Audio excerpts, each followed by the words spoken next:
Hello అండి, నమస్తే. Welcome back to family bytes. ఈరోజు వీడియోలో ఒక టేస్టీ చికెన్ ఫ్రైని షేర్ చేయబోతున్నాను.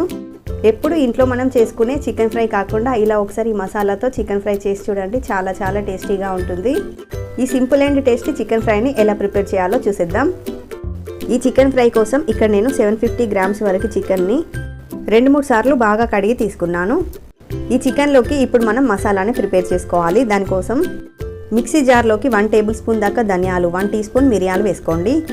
4-5 ఎండుమిర్చిని, 2 ఇంచుల దాల్చిన చెక్కను వేసుకోండి.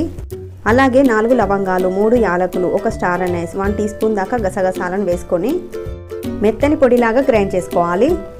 మన చికెన్ ఫ్రైలోకి కావాల్సిన మసాలా పొడి అయితే రెడీ అయిపోయింది. ఇలా గ్రైండ్ చేసుకున్న మసాలా పొడిని చికెన్లోకి వేసుకోవాలి. అలాగే 1 టేబుల్ స్పూన్ దాకా ఫ్రెష్గా దంచుకున్న అల్లం వెల్లుల్లి పేస్ట్ని వేసుకోండి.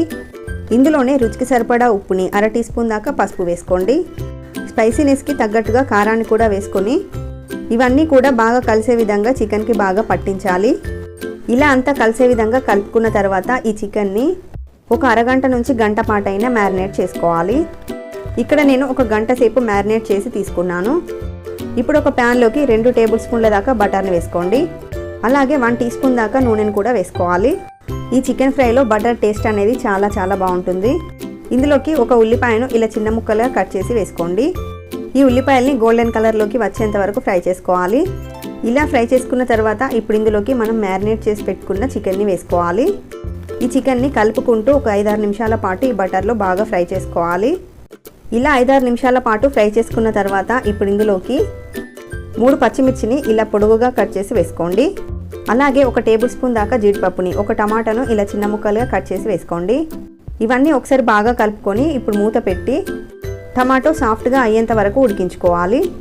మధ్యలో కలుపుకుంటూ వాటర్ మొత్తం ఎగిరిపోయేంత వరకు ఫ్రై చేసుకోవాలి. 7-8 నిమిషాలు ఇలా ఫ్రై చేస్తూ ఉంటే ఇందులో ఉన్న వాటర్ మొత్తం ఎగిరిపోయి ఇలా ఆయిల్ సపరేట్ అవుతూ ఉంటుంది. ఇలా ఫ్రై చేసుకున్న తర్వాత ముక్క ఉడికిందో లేదో ఒకసారి చెక్ చేసుకోవాలి. ఒక పీస్ని తుంచి చూస్తే చూడండి, మెత్తగా ఉడికింది కదా. ఇలా ఉడికితే ఆల్మోస్ట్ మనకు కర్రీ అయితే రెడీ అయిపోయినట్లే. ఇప్పుడు ఇందులోకి 1 టీ స్పూన్ దాకా క్రష్ చేసుకున్న కసూరి మేతిని వేసుకోండి. అలాగే 2 టేబుల్ స్పూన్ల దాకా సన్నగా కట్ చేసుకున్న కొత్తిమీర ఆకును వేసుకొని అంతా ఒకసారి బాగా కలుపుకొని స్టవ్ ఆఫ్ చేసి సర్వ్ చేసుకుంటే ఎంతో టేస్టీగా ఉండే చికెన్ ఫ్రై అయితే రెడీ అయిపోతుంది. చాలా ఈజీగా రెస్టారెంట్కి మించిన టేస్ట్తో ఇంట్లోనే తయారు చేసుకోవచ్చు. ఈ simple and tasty chicken fry రెసిపీని మీరు కూడా ఈ విధంగా ఒకసారి ట్రై చేసి చూడండి. సూపర్ టేస్టీగా ఉంటుంది.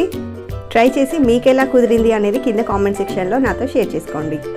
ఈ simple and tasty chicken fry recipe మీకు నచ్చినట్లయితే వీడియోని లైక్ చేయండి, షేర్ చేయండి. మరిన్ని టేస్టీ రెసిపీస్ కోసం ఛానల్ని సబ్స్క్రైబ్ చేసుకోండి.